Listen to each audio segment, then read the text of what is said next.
Happy morning, students. Welcome to English Online Learning.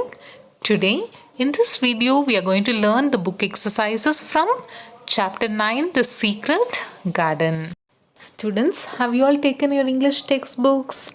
Yes, very good, children. So, you can turn your books to page number 87.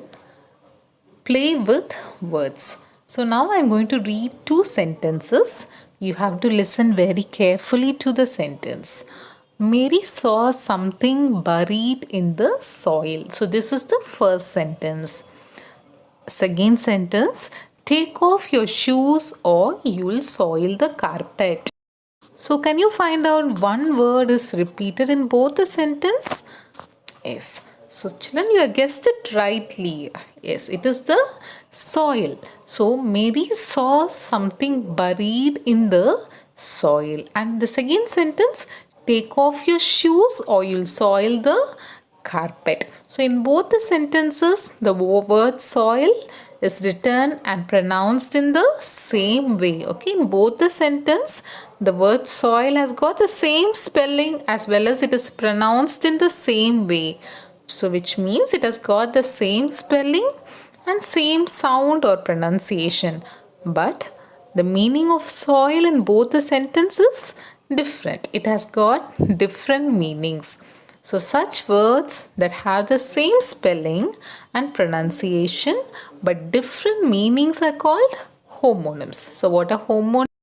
Yes, words having same spelling and pronunciation but different meanings are called as homonyms. Now you can turn your books to page number 88. We are going to look at many more examples of homonyms. So we are going to do exercise D, fill in the blanks with correct homonyms from the box to match the meanings. So you have to choose the homonyms from the box to match it with their meanings. First, a small thin stick of wood used to light a fire. So B, a game where teams compete with each other. So which is the right homonym here? Yes. So as student, it is a match. So you all know matchsticks. Matchsticks we are using for lighting fire. And similarly, match means it is a game between two teams. Second one, option A place of business where people keep money. So where do we keep money? Where do we save money? Yes, you are right. We save money in the bank. And option B, the side or edge of a river where land begins. So the edge of the river is called bank. So we call bank of river Ganga or river Yamuna, isn't it? So bank. So bank is the correct answer here. So third one, a decorative knot of ribbon tied on a gift and a simple weapon used for shooting arrows. So it is bow. Fourth one, a device for operating an appliance from a distance. So how do we operate our TV? We use a remote, isn't it? And option B, far away and hard to reach. So sometimes we say the village is in a remote area.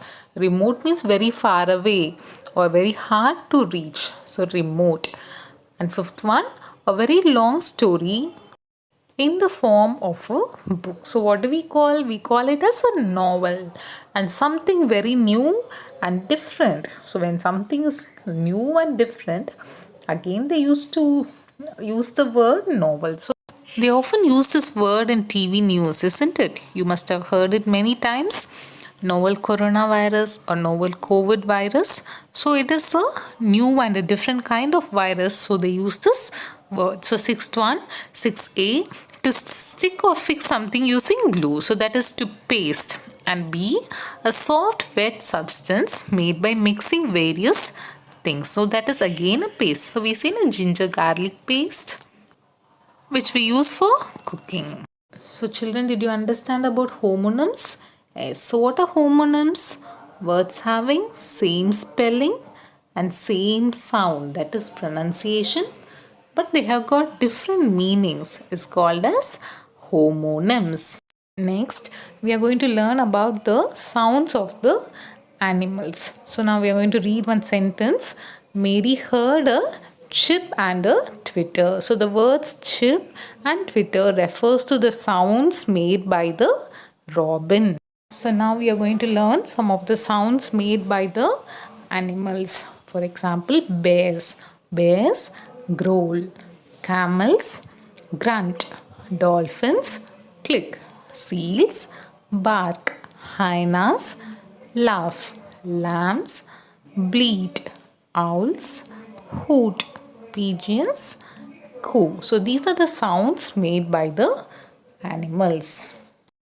Students, lastly, we are going to learn about active and passive voice in English grammar. So let's read these sentences together. The gust of wind swung aside some loose ivy. So which is the subject in this sentence? Yes, children, you are right. Very good. The subject is the gust of wind. So subject is the one which is performing the action in this sentence. So the subject is gust of wind. So this sentence is said to be in active voice. So now let's look at the second sentence. The second sentence goes like this. Some loose ivy was swung aside by the gust of wind. So the same sentence is written here in another way. Okay, but the meaning of both the sentences is same. But the way it is written is only different. So the second sentence is said to be in passive voice. So what happens in this sentence? The subject, the gust of wind, has moved to the end of the sentence in passive voice, and also the word by is added before it. So we call that this sentence is in passive voice. And the loose ivy, it takes the position of the subject and it receives the action of the verb in the passive voice. So students, you must remember that the subject in the active voice will move on to the end of the sentence in passive voice. Similarly, the object in the active voice will take the position of the subject which is performing the action in the passive voice, and the word by will be added before the object of the sentence. So this sentence is said to be in passive voice. So the first sentence is said to be in active and second sentence is said to be in passive voice. So now let's look at few examples. First one, the gardener was stung by a scorpion. So we have to rewrite these sentences in active voice, which means they are given in passive voice and you have to rewrite in active voice. First, the gardener was stung by a scorpion. So when we change it into passive voice, the scorpion must take the position of the subject. So how can we write it? A scorpion stung the gardener. So you have to write as a scorpion stung the gardener. So next one, the milk bottles were carried by Vibhu. So the last part of the sentence, Vibhu will take the position of subject. So Vibhu carried the milk bottles. Third one, the plants were watered by Subha. So how should we change this into active voice?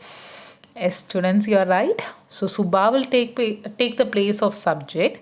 So Subha watered the plants. Okay, so fourth one, all the windows were opened by Kulbir. So Kulbir opened all the windows. And fifth one, the garbage was taken out by Hemant. So what is the answer? Yes, children, Hemant. Hemant took out the garbage. And the last one, we were taught by Mr. Saini today. So the answer will be Mr. Saini taught us today. So always remember, the subject of the sentence in passive voice will take place the position of object in active voice.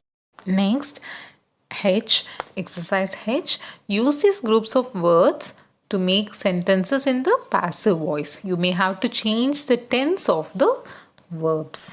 Pallavi find grandpa's glasses. So you have to change this into passive voice. So grandpa's glasses will take the position of the subject.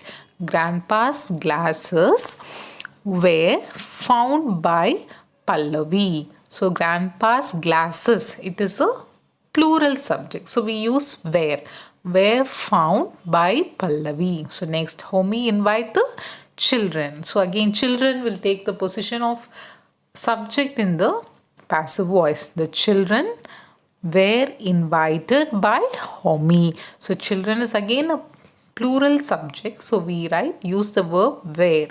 Next one, Shivani make these greeting cards. So greeting cards were made by Shivani. And fourth one, Jayanti write the story in 2 days. The story was written by Jayanti in 2 days. The story. So the story is a singular subject. So we use was. The story was written by Jayanti. Fifth one, Anurag find the car keys. The car keys were. Car keys is plural. So we use were. Were found by Anurag.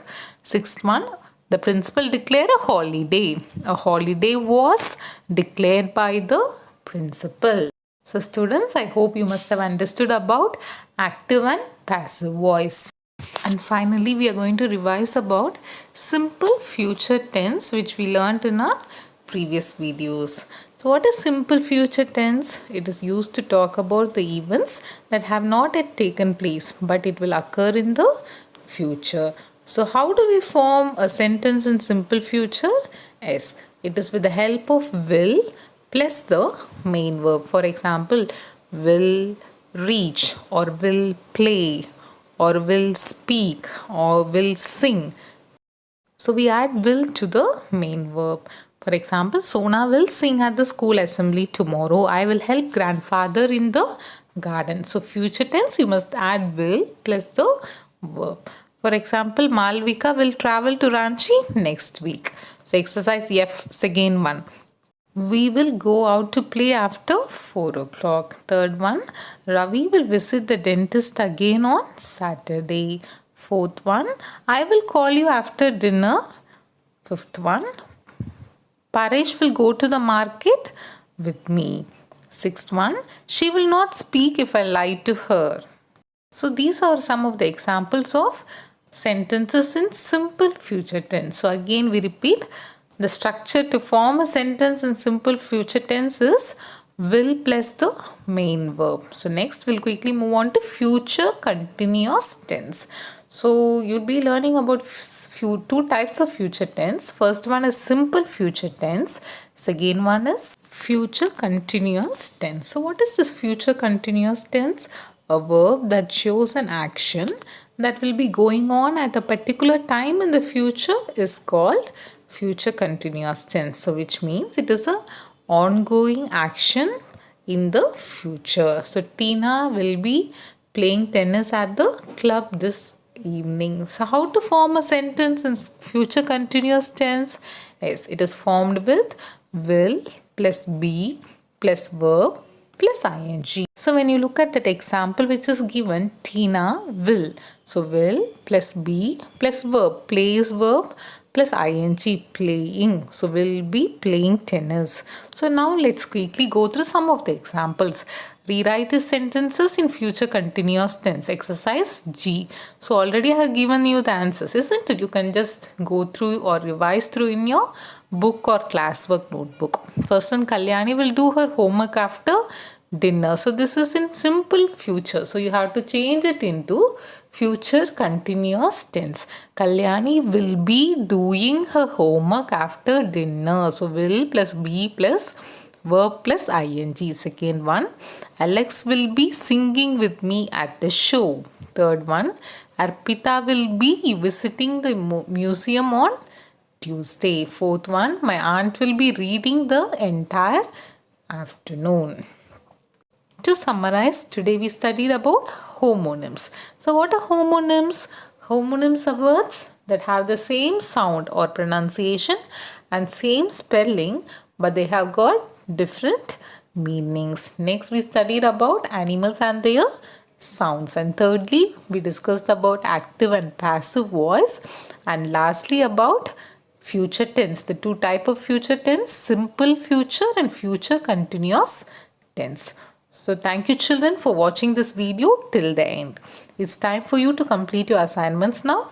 Have a nice day.